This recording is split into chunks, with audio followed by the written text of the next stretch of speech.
Nah, ini definisi akhlak yang sangat terkenal. Teman-teman yang belajar di madrasah pasti pernah dengar definisi ini. Meskipun biasanya di buku-buku akhlak itu ditulis tok definisinya, tidak dijelaskan detail. Malam ini kita coba lihat detailnya. Jadi al-kholqu, al-khuluku, karena akal katanya akhlak kan dari kata-kata khuluk. Khuluk itu sama satu akar kata sama kholak. Kalau pakai istilahnya Ghazali dulu, bedanya kholak sama khuluk. Kalau kholak itu ijbari, kalau khuluk ikhtiari. Kalau kholak itu sudah dikasih paten oleh Allah, sudah dipaket oleh Allah, kita tidak bisa apa-apa. Itu kholak. Kita lahir di Jogja, kita rambutnya lurus apa keriting, kulitnya hitam apa putih, itu sudah paketan. Tidak perlu malu, itu dikasih otomatis oleh Allah. Tidak dosa. Kamu kulitmu hitam itu tidak dosa, tidak harus menghabiskan uang buat beli pemutih. Kamu wajahmu jelek itu sudah anugerah. Oh iya, yang penting waras. Ya. Jadi itu ijbari, kita tidak bisa komplain. Beda sama akhlak. Kalau akhlak ikhtiari, kita dikasih potensi oleh Allah, silahkan milih. Jadi orang baik bisa, jadi orang jahat bisa. Itu khuluk. Sama-sama mampu. Ngelus-elus orang bisa, mukuli orang juga bisa. Mulut kita ini ngomong yang baik-baik mampu, misuh yo fasih. Jadi bisa, kamu tinggal milih dari mulutmu keluar yang seperti apa, bisa. Nah, al-khuluku itu halun lin nafsi, berarti kondisi jiwa. Jadi berarti dia hal, bukan pertama-tama praktek. Jadi kalau moral kan bayangan kita kejujuran macam-macam, enggak. Itu pertama kondisi jiwa. Kondisi jiwa yang mendorong perilaku da'iyatan laha ila af'aliha.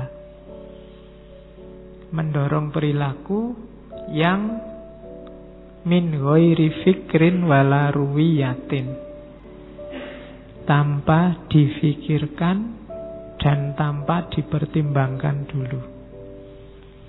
Kenapa tidak pakai difikir? Karena sudah otomatis. Dorongan jiwa yang melahirkan tindakan otomatis. Tidak pakai mikir, keluarnya langsung begitu. Baik kok mikir, itu biasanya masih pertimbangan, masih panjang, macam-macam. Tapi yang otomatis. Jadi dimintai tolong kok sebentar ya, tak pertimbangkan dulu. Ini untungnya apa bagiku, biasanya begitu. Tapi kalau otomatis nggak usah diminta, langsung tak tolongin kamu. Nah itu biasanya, itulah yang disebut akhlak.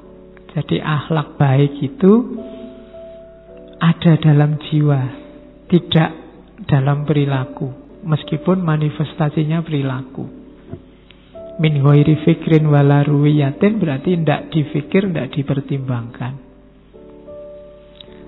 Jadi definisinya al-khuluku halun lin nafsi da'iyatan laha ila af'aliha. Maka parameternya akhlak bukan citra, sehingga orang yang janjane ndak apik tapi menampilkan perbuatan baik kita sebut pencitraan. Pencitraan itu kan tampilannya saja bagus, isinya ndak, bukan halun lin nafsi.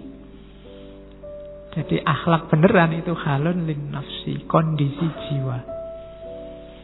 Jadi yang digarisbawahi yang pertama jiwa yang mendorong tindakan yang tanpa difikir mendalam, otomatis keluar. Itu berarti akhlak.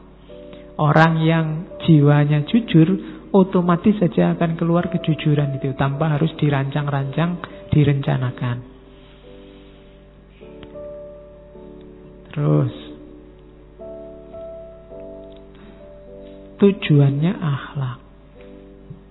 Kita belajar akhlak itu tujuannya apa? Karena tadi akhlak itu pendidikan jiwa untuk melahirkan tindakan spontan, berarti melatih jiwa, membiasakan jiwa untuk terbiasa dalam kebaikan. Itu tujuannya pendidikan akhlak. Jadi biasakan dirimu dalam kebaikan. Upayamu membiasakan diri dalam kebaikan itulah pendidikan akhlak.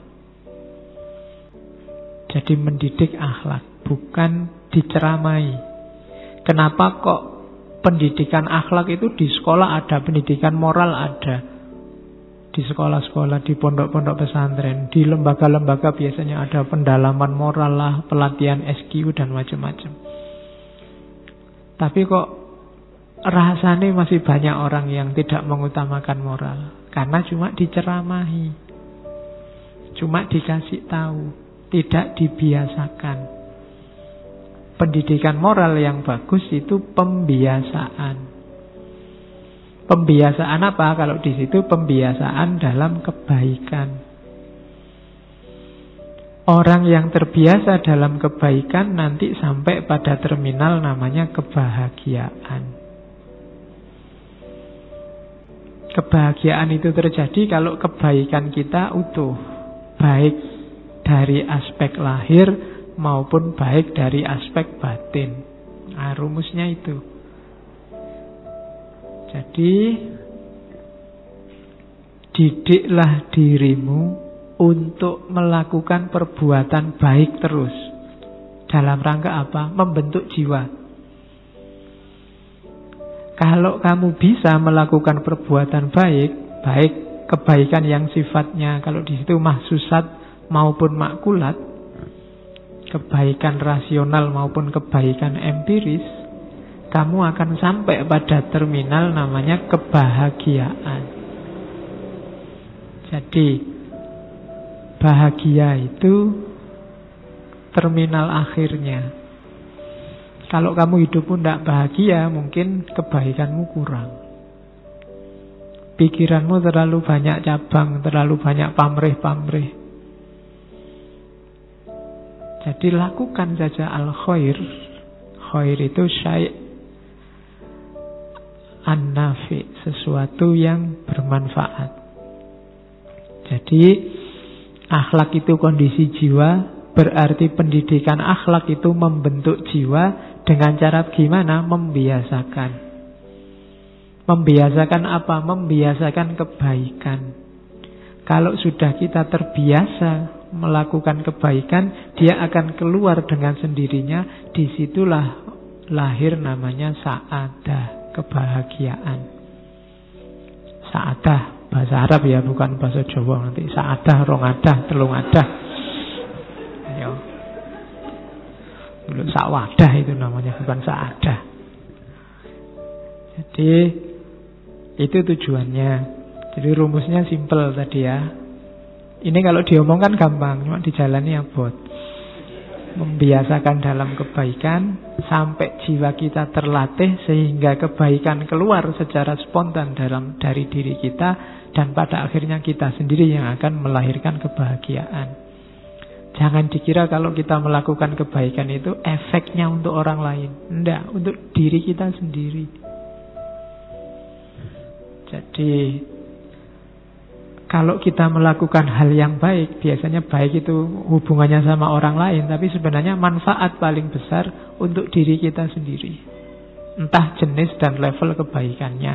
Baik kebaikan yang sifatnya rasa, mahsusat, empiris, atau kebaikan makulat, kebaikan rasional.